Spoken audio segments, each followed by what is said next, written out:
Welcome back to America on the Road. Jack Nerad back with you. We have a terrific guest for you. An old friend, Lauren Fix, is the car coach, among other things. She's been on the show before, and it's always wonderful to have her on the show. Although today we're going to talk about something with a tinge of sadness to us. But number one, Lauren, thanks so much for being with us. We appreciate it. It's always a pleasure, Jack. Thanks for having me back. Great to have you on the show. The tinge of sadness comes because we've kind of both lost a friend very recently. You've lost a partner as well, Paul Bryan, a real luminary in the industry for years and years and years, a radio voice that many people recognize across the country, left us a couple of weeks ago or so now. And you were very close with him, of course. You partnered with him in many, many projects. Talk about him a little bit. Well, it's funny. My husband's Paul, too. I always say I'm appalled. My husband, my son, my son-in-law, my trainer, my agent, and my co-host I'm all appalled. So we used to always laugh about that. But Paul was a very different guy. Many people in our industry met him when he was in charge of the Chicago Auto Show for 20 years. And you had to go to the guy in the chair in the media lounge and deal with him, sort of. And you'd go in and ask for passes for the lunch or the breakfast, and you couldn't get them without clearing them with Paul Bryan. And he sort of, that's how I first kind of met him. He was a big guy. He literally kind of sat on a throne, right? I mean, he was on an elevated chair above the press room. I always loved that. I mean, it was really King Paul. Yes, he was King Paul for sure. And he loved the image it created was like, don't play with me, I'm in charge. And I remember going up there to ask for tickets the first time I was ever there. I got invited by one of the brands. They hosted us, and it was my first time at the Chicago Auto Show. And I had to, they said, oh, go ask this guy, Paul Bryan, for tickets. I go, I don't even know this guy. And I remember going, this big 400-pound guy was sitting in a chair, elevated above the newsroom. And I'm like, oh boy, and you have to kind of play the game, hi, I just need one ticket for breakfast and one for lunch. And he would always give you like a little dig, a little pun, a little stab, just to see where you were. If you had a good sense of humor, if you were really a player, who were you? And he kind of wanted to get to know everyone.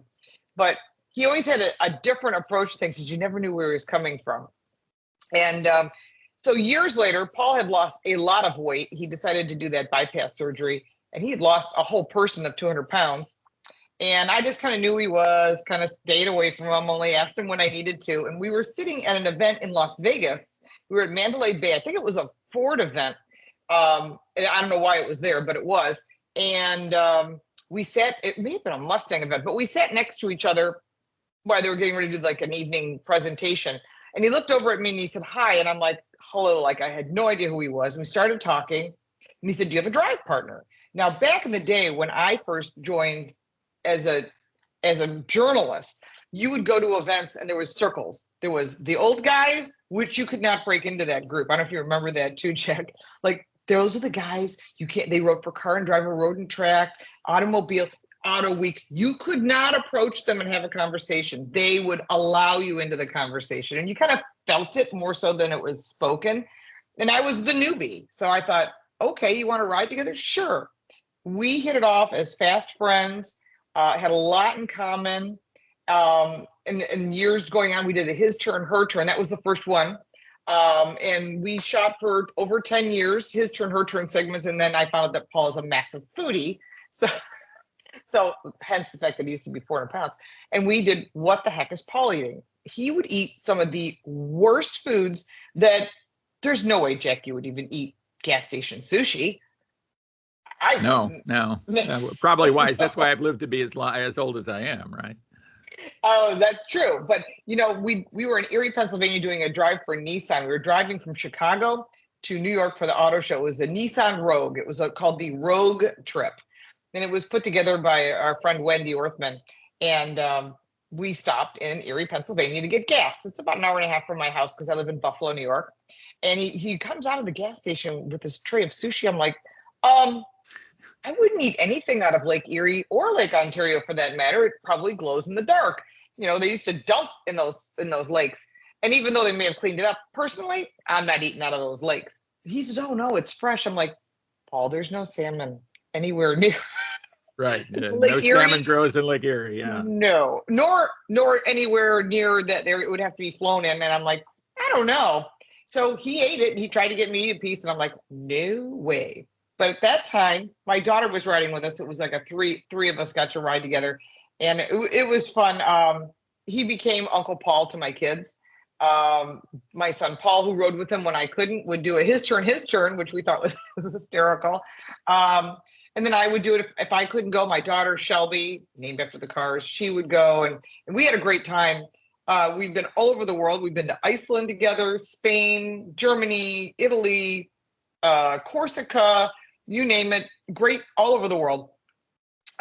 Driving cars. And the last time we drove together was in Spain. We drove the Volvo EX30. I think you were on that EX30. I was. I had lunch with Paul at that event, and I remember it fondly. Yes, he was always a great conversationalist. You never knew what the subject would be. Right. And sometimes he would make a subject that he knew would get you back on your heels because he wanted to hear what you had to say. And it was like just a conversation starter, but he would always like take the polar opposite intentionally just to see how you would react. He was a great guy. I miss him dearly because we would always have great conversations, almost on a daily via text or what are we working on, where we're going, what wave are you on, and so forth.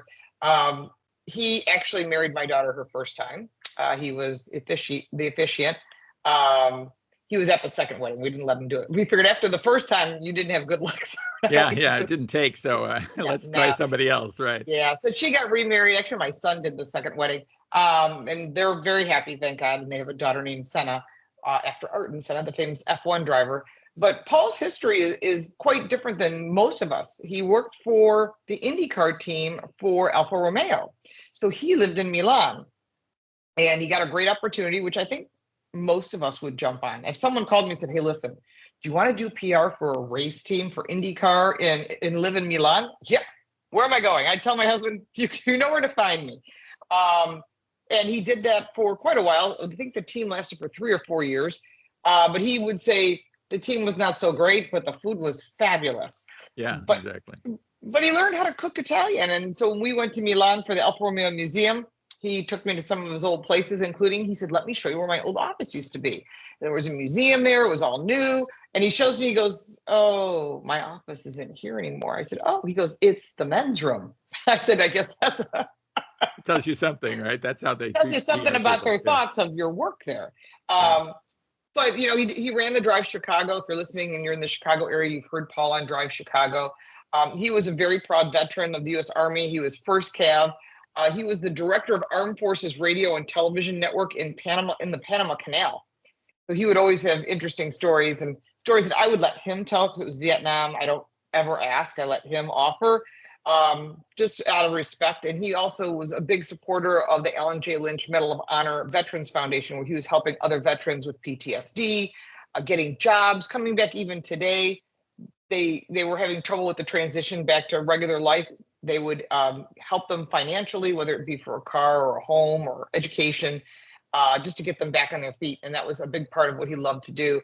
And, and he doesn't want flowers. He doesn't want cards. And in much Paul fashion, he wants a donation to the Alan Lynch Medal of Honor Foundation. And we're both a member of the North American Car and Truck of the Year jury. And they did give a very nice donation in his honor. And we appreciate that. Yeah, terrific. I don't know whether you knew this or not, Lauren, but he and I went to high school together. Really? And you think, well, maybe we were buds. We weren't exactly. He was a year older than I was, and our high school was gigantic. My graduating class was 1,400 kids. So wow, that's a lot of folks, right? That's a lot. So I graduated 300. I thought that was a lot.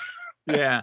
We didn't we probably ran into each other a few times during high school, but I don't know that we hung together. But then, years later, when we met as car journalists, we realized we had this in common, and we grew up essentially in the same town and all that kind of stuff. That's so awesome. We shared a lot, a lot of similar experiences, similar views, all of that kind of stuff. And what it kind of exemplifies, I think, is the camaraderie that auto journalists have.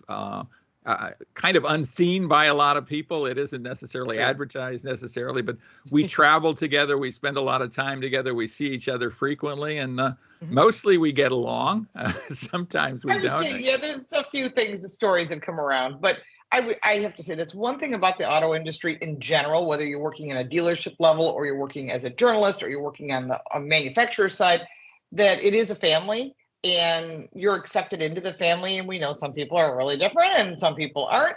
But all my friends, Javier and Al, they're Latinos. They're like my best buds.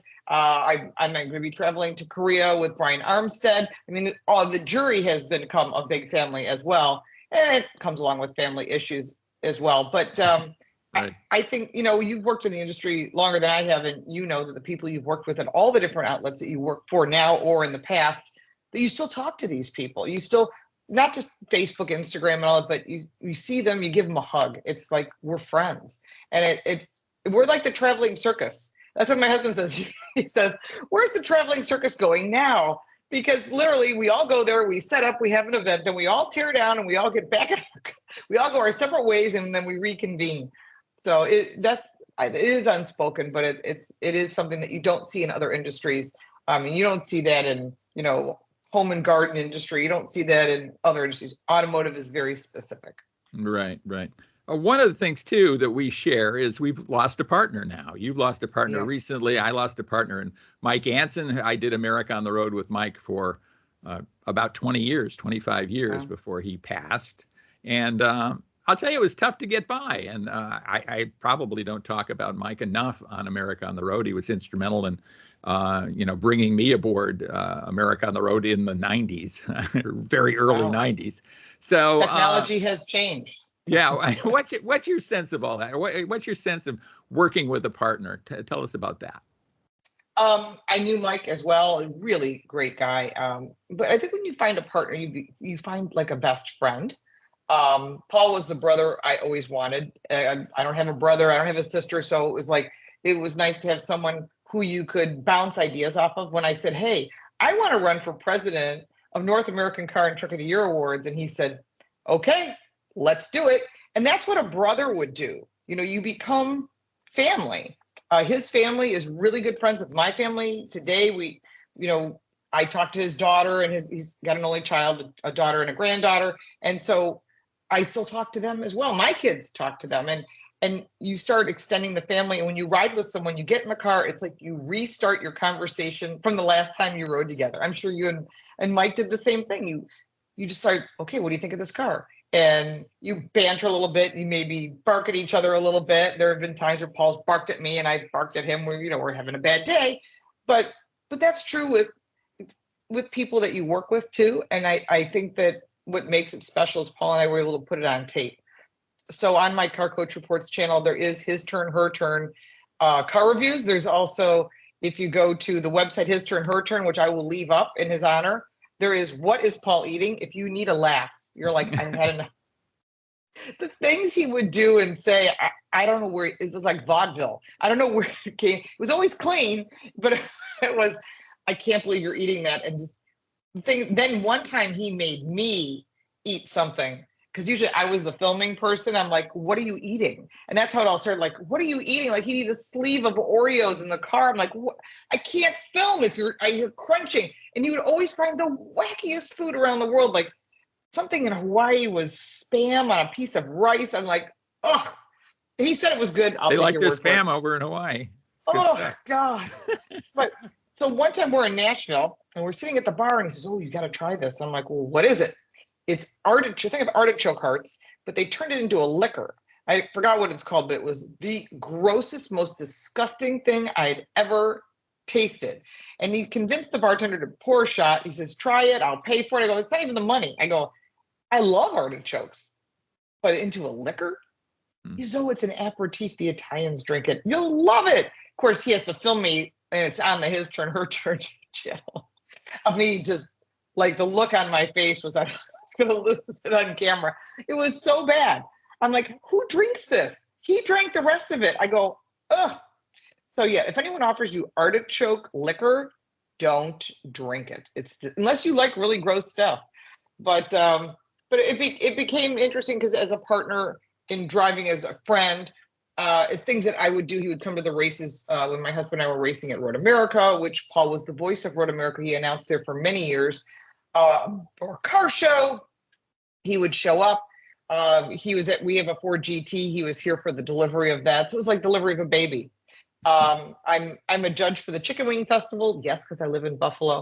I've been doing it for years. One year he came here and he got to try the wings. That was like heaven for him. But I think when you have a partner and you do so much together, it's a big loss. It's like losing a family member, because they kind of are. Yeah. And this came suddenly, at least it was sudden to me. I had no inclination that he was ill or that anything was wrong. I wasn't allowed to say anything. Yeah. But when you saw him in September in Spain, he was struggling. He had some back pain, and he had a procedure done so that he could travel.